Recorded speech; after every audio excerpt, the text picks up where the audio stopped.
Oh, and one tip for the road. When you swap DMDs, remember to take off your sticky notes first. I'm Mike Dimas, and this is Pinball Shenanigans.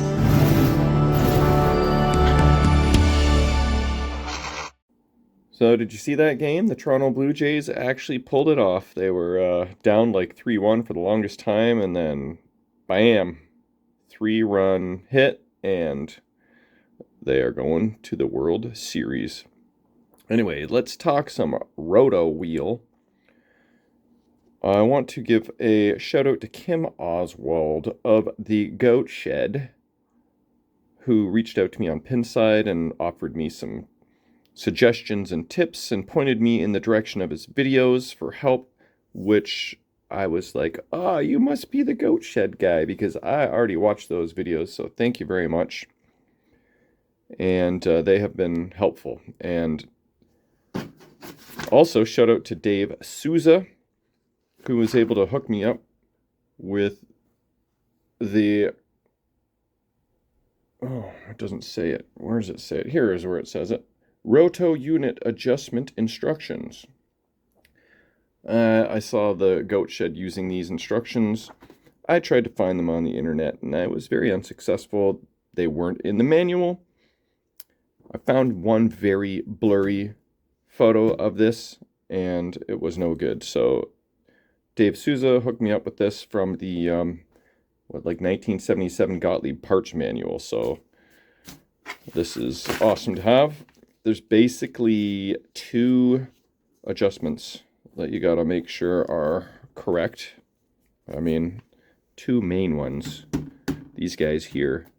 And one is basically saying, let's see if we can zoom in here. You need, can you read that? Ooh, it's pretty blurry. These two lines here, okay. See this thing sticking up here? The stop pawl, and this thing sticking down here, the A-4185 unit. See how there's a little gap between the two? Those two lines indicate that that should be a 3/16 gap right there. We'll see on my Roto unit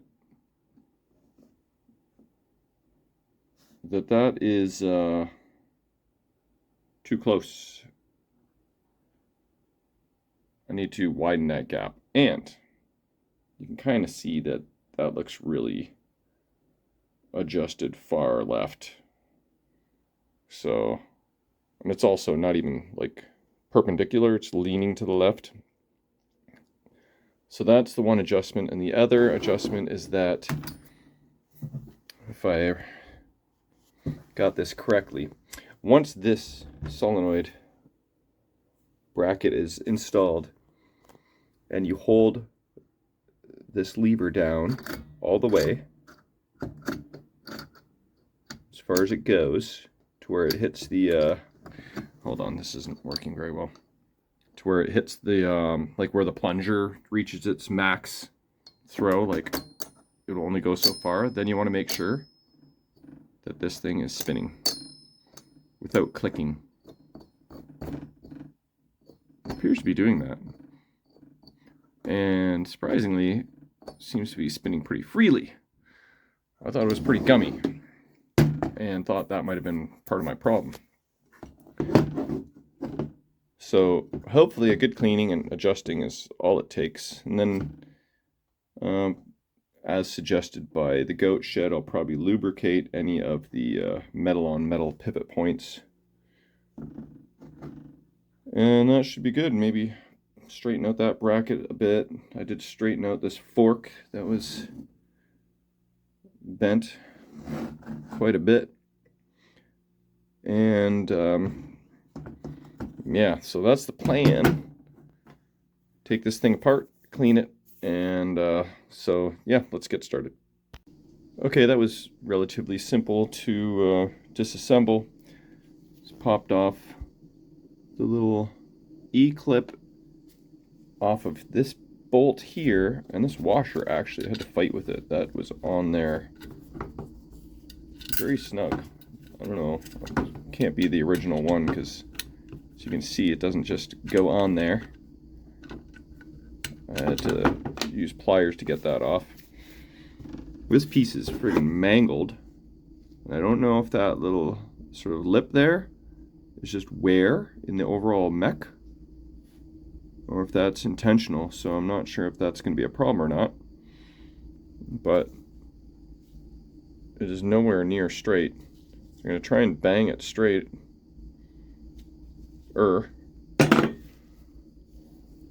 Although the wheel was spinning pretty freely, it is definitely in need of a cleaning.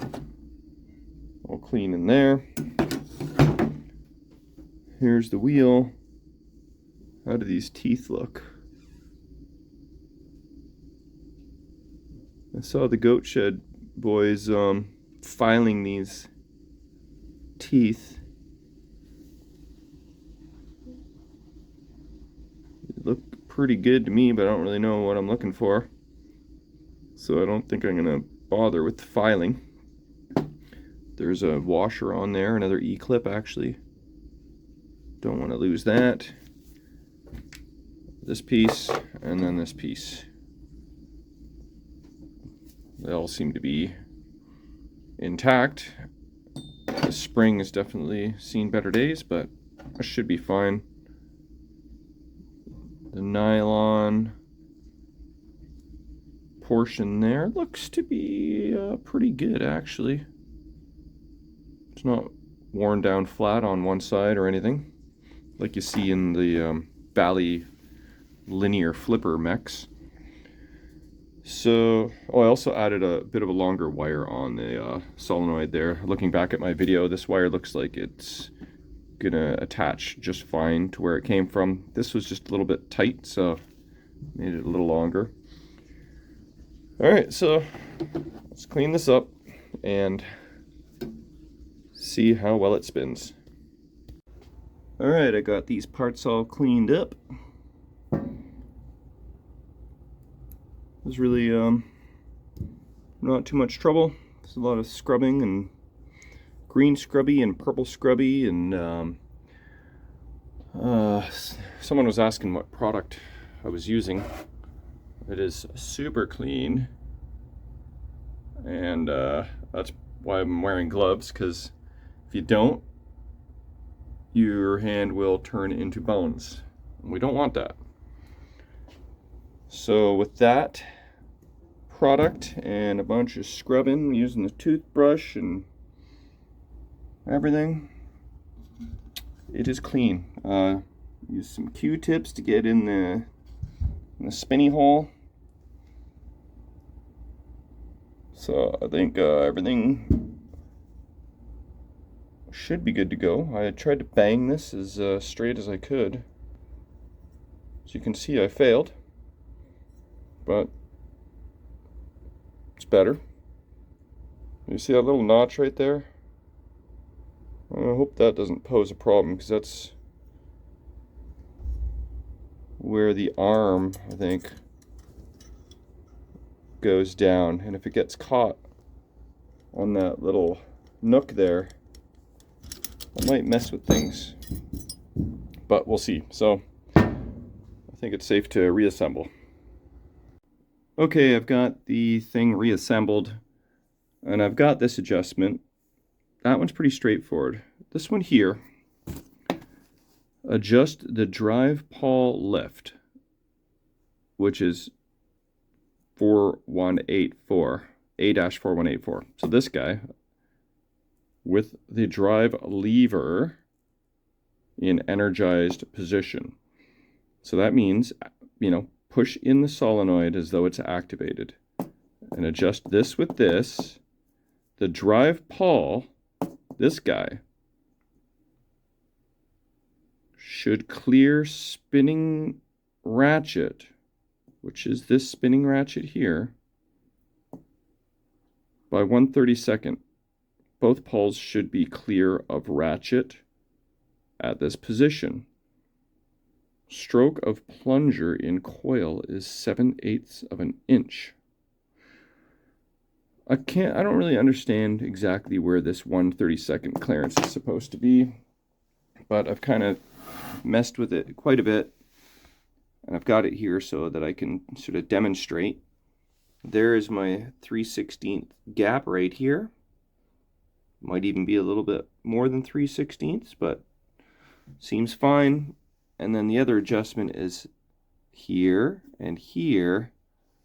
You want, when you activate, I believe it's this bottom piece here that needs some clearance somewhere. So I don't know, but this is kind of doing what it's supposed to be doing, right? So all I can really do is just install it, and if there's an adjustment, I can use these screws to adjust this guy. I can use these screws to adjust this guy. And that's really about all I think I can do. Oh, you can adjust the height of the solenoid, which I think is fine. Oh, that was the other thing. When you have it in the energized position like so, you want this to be spinning freely, and it is. So I didn't add any lube yet. I started to in the axle portion of this, and then just made it spin like crap, so I cleaned it all out. So I didn't add any on these pivot points, just all lube free for the moment. I did add in the missing screw here, and tightened everything up, so I think my work here is done. Okay, back at the garage, and it is 8 degrees Celsius out. Feels like 5, so it's getting a little chilly. So I brought me a little space heater, and hopefully that's going to help, because otherwise I won't be able to last very long here. So time to reassemble the Roto wheel, see if that works, and then we'll be near the finish line, do some play testing, check out all the bulbs, make sure they're working, see if I can actually get into diagnostics on this using this Lizzy board, and see if there's a good lamp test for that. So I'm going to try and warm up, and we'll start installing this. Maybe first I will take my brasso that I brought and just kind of polish these contact points up a little better.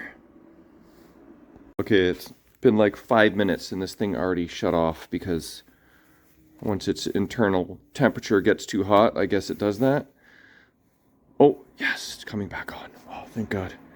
Without that, I'm not going to be able to last long. And also, I forgot my headlamp at home, so epic fail. But here's brasso.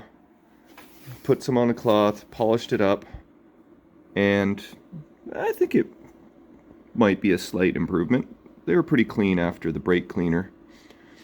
So give that a little bit more of a dry polish here, and then stick everything back together again.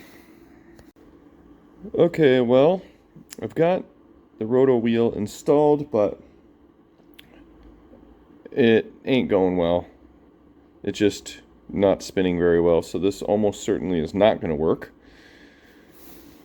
Check this out.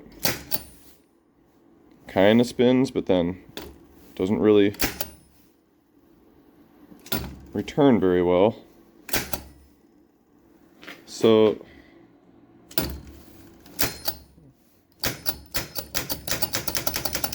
not sure what my problem is, but maybe when I turn the playfield upside down, a little bit of gravity will help, but I highly doubt that. So I think this can of worms is a little bigger than I was hoping for, so I will flip the playfield and try it out just out of curiosity, but I don't have high hopes, sadly. Okay, let's just fire up a game and see what happens. Oh, when my heater turns off, I think the lights get a little bit brighter on the playfield here. They're on the same circuit. All right, here we go.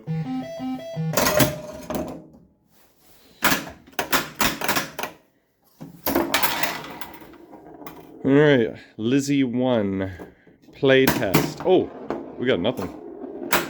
Wait. Oh, I think we blew a solenoid fuse. Oh, wait.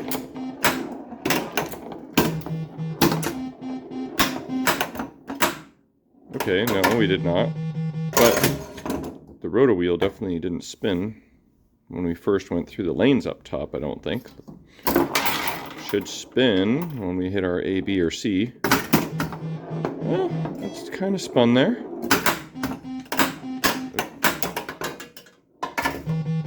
Trying. Maybe it's just sort of... What?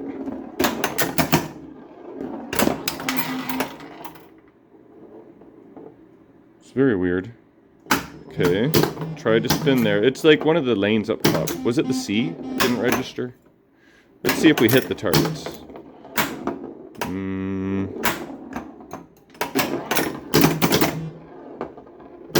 Targets aren't like in the resting position. So let's do that. There, that's in the resting position. Now let's hit it.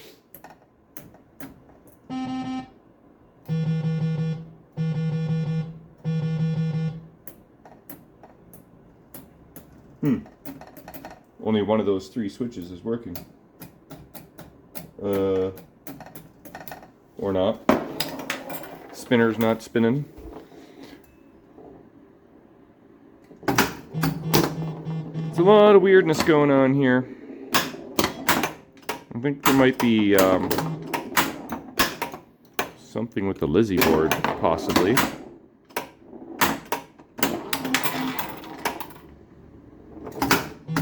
I heard that it can be a little finicky with switch hits.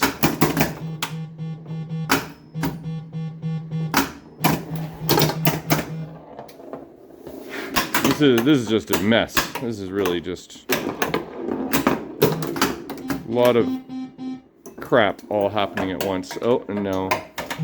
My back box is swinging open. Hey, it's a little brighter now at least. So, yeah, I heard something about the Lizzy board, like, can sometimes just be picky about, what the hell, now my start button's not working? Oh, picky about, like, when switches are hit, whether it's going to register or not. That would make sense, because that's happened a couple times in the upper lanes, even though I've cleaned and adjusted those switches. And a couple times it seems like I've hit the spinner, and it didn't register. Let's try. Maybe that's an adjustment. You got 1 beep, okay.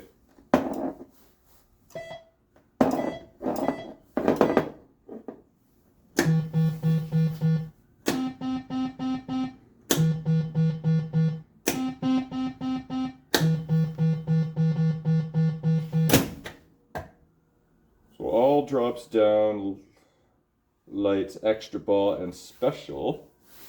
All right, let's try the B lane. C lane.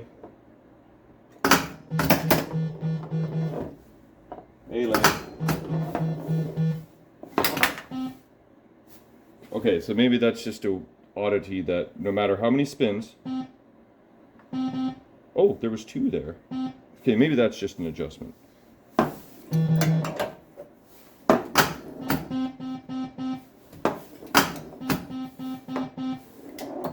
That didn't register.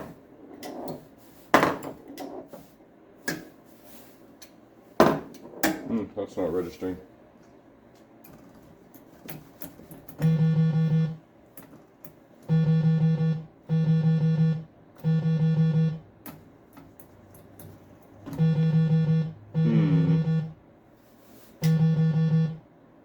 So, see how the left target is registering? So that means my left roto value should work, but the right is not. So that's not working. The middle is not working either. Oh, that kind of looked like it. Maybe it's like, maybe the problem is that the switch is closed. You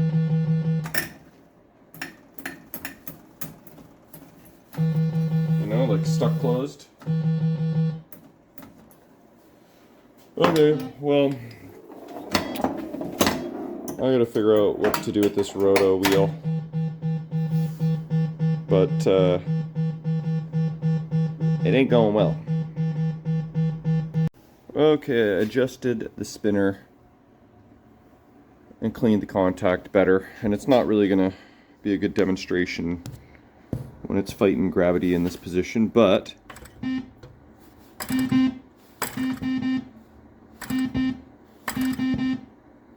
getting multiple registrations now, so I'm good with that. So, and in terms of these roto targets not registering, these guys here, I was registering there all of a sudden, but let's put on the old goggles. Boop. I think our problem is that this wheel is not aligned to this plate here. You can see where the little contact points are. That guy needs to be on a rivet. See how it's on a rivet right there?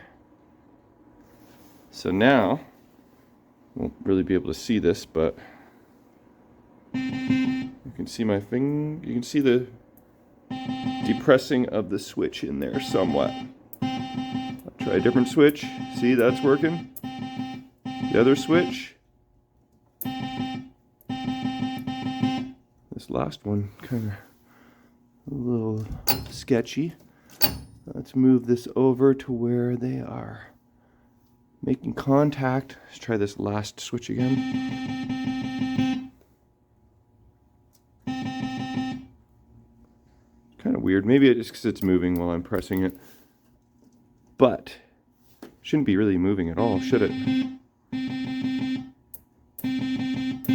Anyway, I think I can use the slots on this guy to adjust the wheel so that it actually lines up to the rivets when it's at its resting point. So I should at least be able to do that.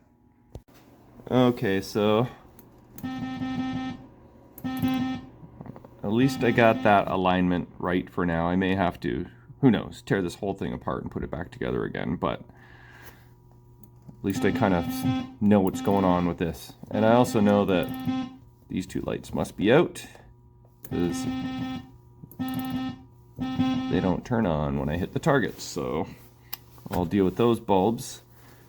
And spinner, it's better. So baby steps. I was actually able to get into the diagnostics. All it was is this button is just a little bit flaky. Maybe needs a cleaning. But I guess the Lizzy board just accesses the original diagnostics, which are kind of crappy, but I did see all the lights come on for about 5 seconds. And it's like a game of memory. I think this one was out, 20K was out. So I'll change a couple bulbs and then I'll show you that lamp test.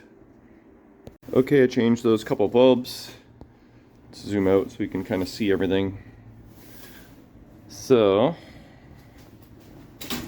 let's see if you can see everything here. I'll just hit the button and stand up so you can actually see what's going on here. So it says 1 on the display, the bottom there. Oh, and it says 7 up top. Don't know what any of this means. Oops, I think it skipped to 3 there. It's 4, it's showing 1. So maybe this is like display test or something. No, maybe not. 7, 8, 10. That's like high score to date, possibly. I could reset that.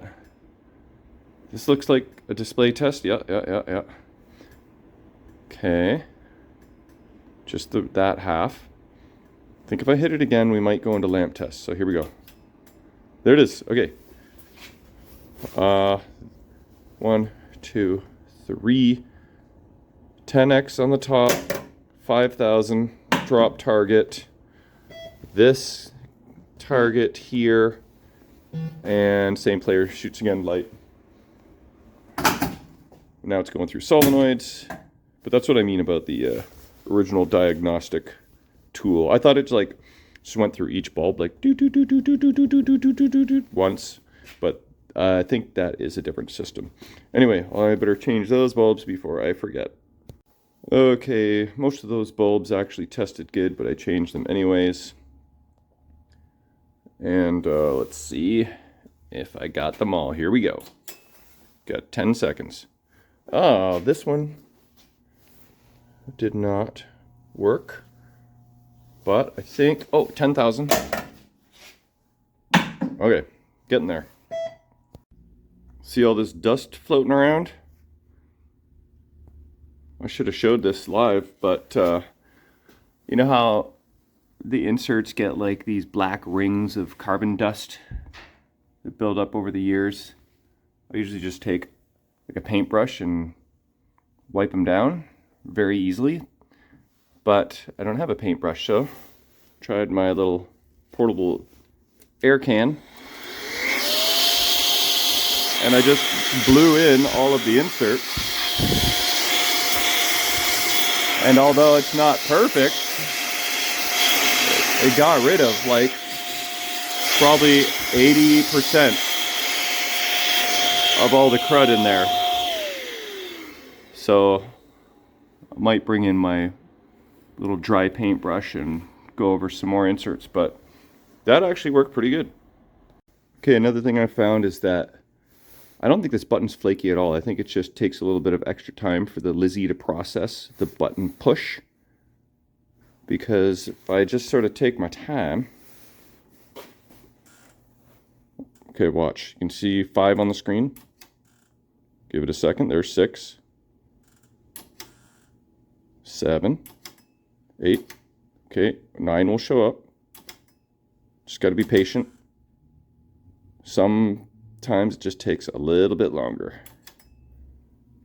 See, I hit the button. There it is. 12. Okay, let's see if we got all of the bulbs this time. All right, ready? Got 5 seconds.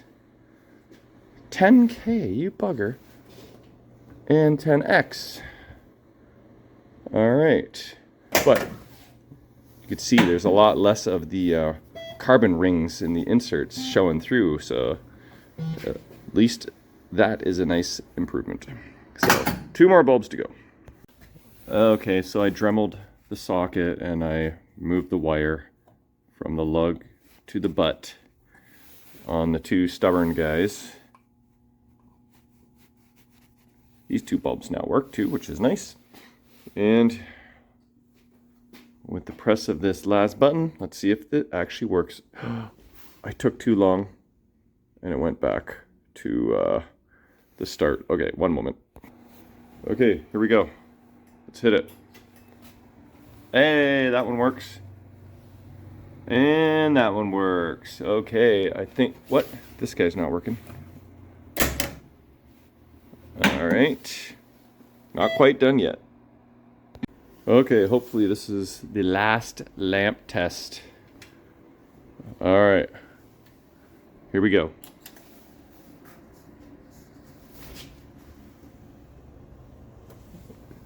All right, I think we finally got them all. Okay. Maybe we'll try another test game for fun. Oh wait, we got no coin door lights. And now we have light. So, one thing that is a bonus, I forgot that I had this light here. all along, and it is very handy. And the other thing is when dremeling out sockets, make sure the machine is turned off, otherwise you get some sparks. Ask me how I know. Alright, let's try another test game here and see what happens. A lane gonna register? Nope.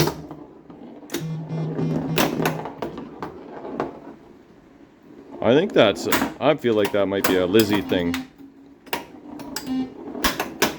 But I could be wrong. I could just clean the switch and find out. Let's see if the C lane, yeah. C worked. See if I can hit the Roto target and have it register, but I guess it probably won't unless it's in the proper position, which it is not. Just trying. Hey, that left out lane worked, and I saw the green light register on the 500 target. The leftmost Roto target right now.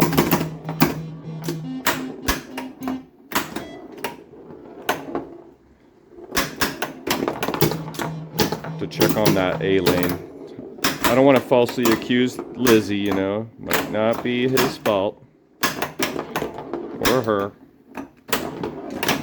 This is kind of a female name, isn't it? Alright, target time.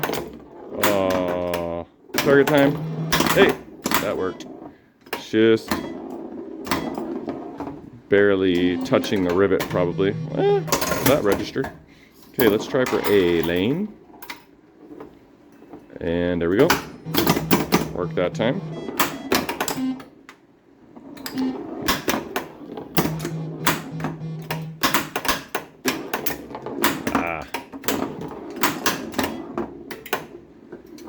So, I think I'm pretty much down to just getting that roto wheel working properly.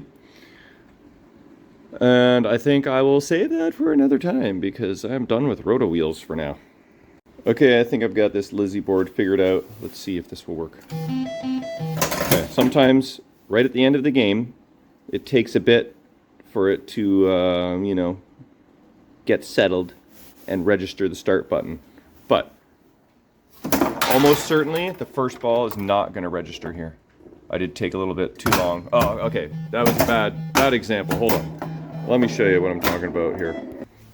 Okay, I'm going to have to be quick about this when I drain. As soon as I end the game and I go to press the start button, it's not going to register because it needs time. And then when it does start, as soon as I plunge the ball into the lane, it's not going to register because it needs time. Okay, ready? Here we go. Draining. Okay, game over. Look, not working. But now give it a second till it gets settled. Okay, now Lizzy's happy. Needs about 5 seconds. Oh, and there, it started. So I didn't even have to hit it again. But now I got to plunge, and no go. No switches are going to register for like 5 seconds. Now it'll work. See that? So Lizzy is just a little slow. So I think you can program that to work better. I don't know how to do that. So in the meanwhile, I'm going to pop back in my Nywump board. Okay, Nywump back in business. Now let's see how this plays. I'm sorry, start button. I'm sorry, diagnostic button. And I'm sorry, random A, B, and C lanes. I was blaming you guys for being faulty, but it was Lizzy's slowness all along. So a lot of false accusations going on in this whole Close Encounters project here. Okay. And the sounds are back to proper speed because I think it's not just the response time. It is the audio. I suspected that the audio sounded a little slow. I'm gonna turn it up, hold on. Hey, I said hold on. Okay, now we can probably hear the audio a little better.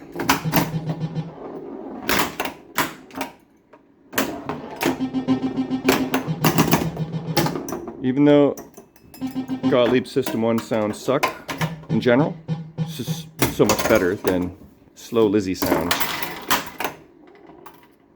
Like I said, I think that can all be programmed. There's so much you can do with these Lizzy boards. Like you can program your attract mode, you can do all kinds of stuff.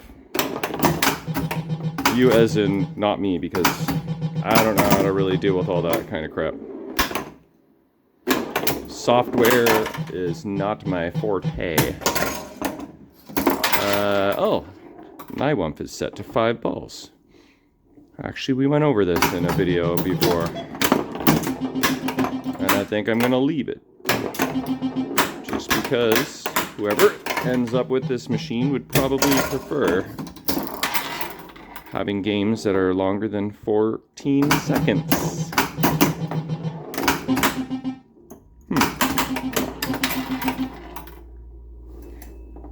Let's get that A.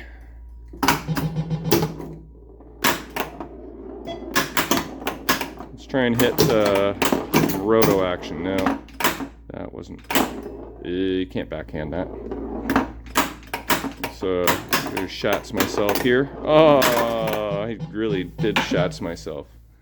Okay, well, that is much better. So, I'm going to do a few more playtest games, just see if this MPU crashes or not, because that is a suspicion in the past, and I'm trying to debunk that myth. Hopefully it's just a myth.